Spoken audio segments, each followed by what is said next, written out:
Hey, what's up, everybody, all my YouTube followers?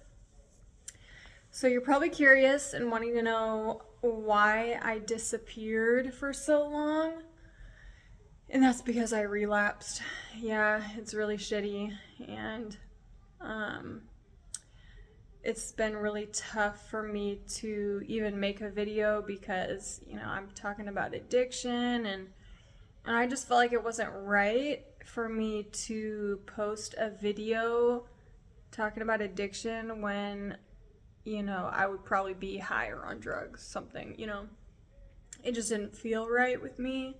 And so I wanted to,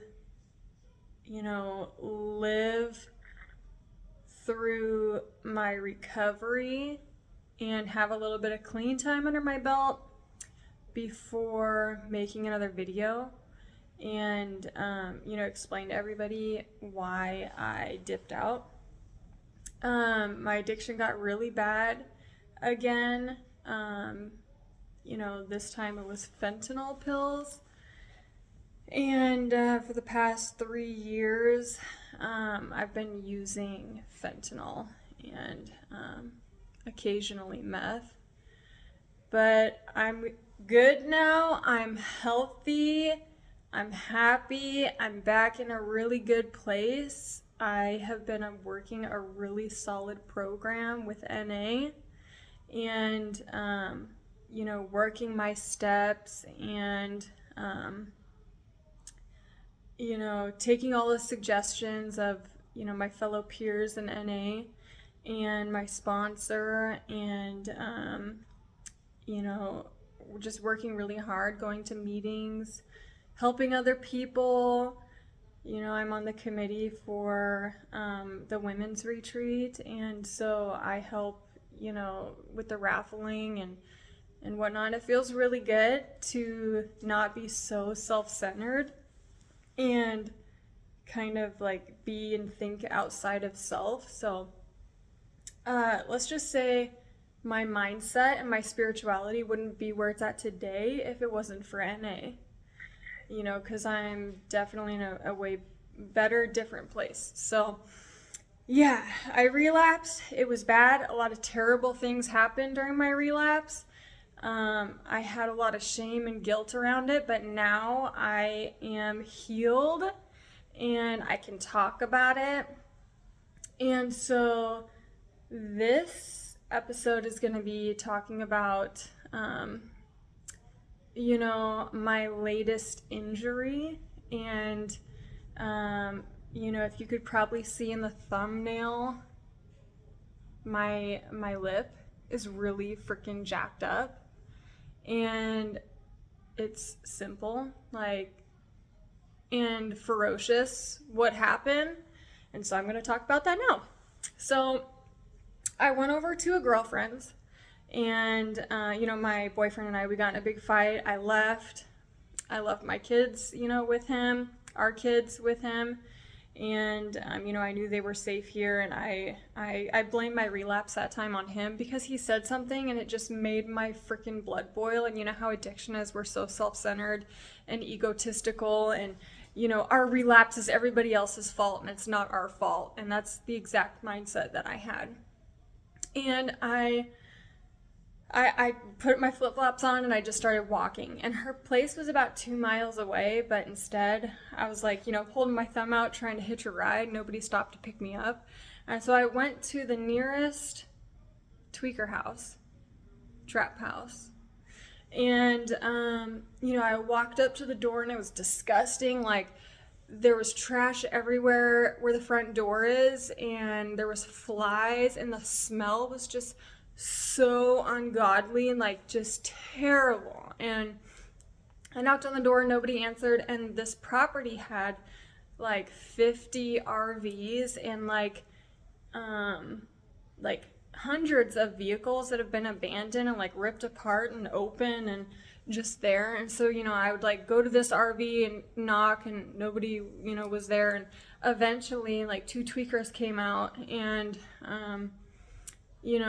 offered me a ride. And so I took the ride. I went down to my girlfriend's house and she was home, and for the first time, she had meth with her, fentanyl and meth. And I was like, it's been a while, like, I guess.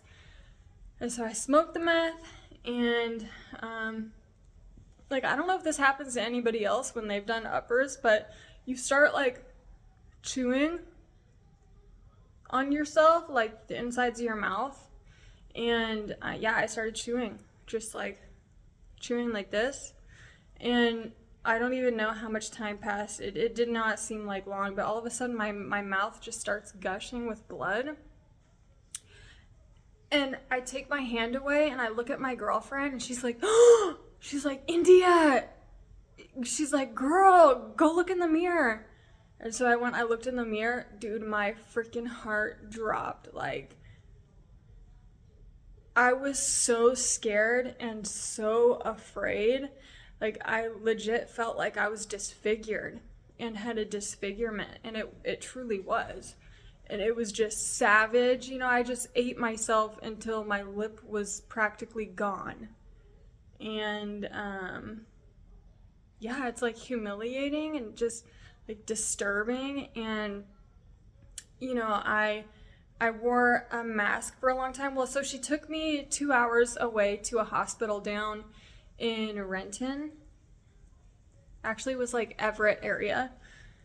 And she took me to a hospital down there because I felt like the doctors in my area would not give me pain meds, right? Because it's like in the system that I am a junkie.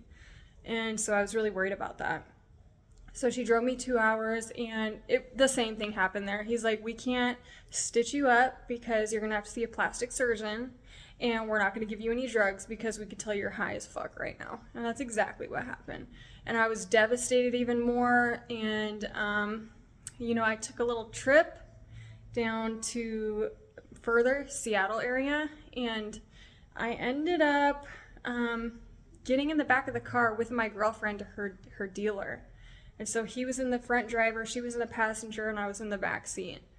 And he like passed the vape back to me, and he said, whatever you do, just don't take a deep breath, you know, a deep inhale. He's like, because it's dimethyltryptamine, the DMT, the psychedelic. He said, if you just take little puffs, it'll just make you feel like really good. And so I was like, okay. So I took a little puff, and he was right. I felt so good. I was not seeing things, tripping out. It was just like a warm blanket, you know, and it just felt so right. And I was like, damn, I want to hit this like even more because I want that feeling even more. And so I went and I took a deeper inhale, and I ended up tripping balls, like really bad. And I ended up like holding my hand out because it was like extending further and further and further, and I was like doing like the wave and stuff, just watching, and I started panicking, and because I'd never done that before, and I really haven't done many you know, like psychedelics. And so I started panicking, and I just started crying and hyperventilating, like I can't breathe. And I had a really bad blackout period. There's only little moments that I do remember, which is me ratting out my girlfriend to her drug dealer, like, just so you know, she's working with the police. She's already got 2 controlled buys on so-and-so. And he looked back and he's like, I knew it. He's like, I heard about that. And my girlfriend was just like terrified. And, you know, the next thing I know, I'm inside of her car with a knife, like stabbing it and like cutting it open and squeezing like soap everywhere. I have no idea why this happened. I feel really freaking bad about it. I haven't spoken or seen her since. The only thing I know is that she was kidnapped by the girlfriend of the guy that she did the 3rd control buy on. And they kidnapped her and took her out to the woods, stripped her naked, tied her up to a tree, and I don't know what else happened. I didn't hear anything else about that. But yeah, I felt really bad about that. Haven't seen her since, and I was stranded down there in Seattle area for like 3 or 4 days, and it was a really scary experience. I did not have a vehicle.